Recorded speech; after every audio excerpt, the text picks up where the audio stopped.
All right, so you got that back brace right up there. I had to leave it in and make the hitch work because I'm gonna pull a camper with it. It's back there. And you got the shock brace. There it is right there. It says Go 504 on it. And you got the middle brace.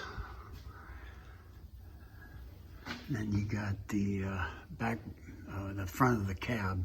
I mean front of the bed and the back of the cab brace. And I think that's about it right there.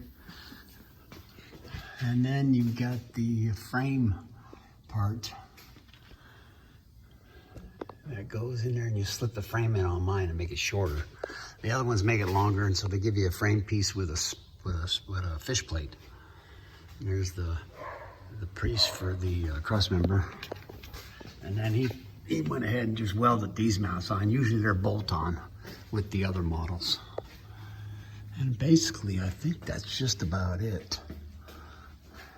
You got the motor mount slide plates. I think he bought them separate.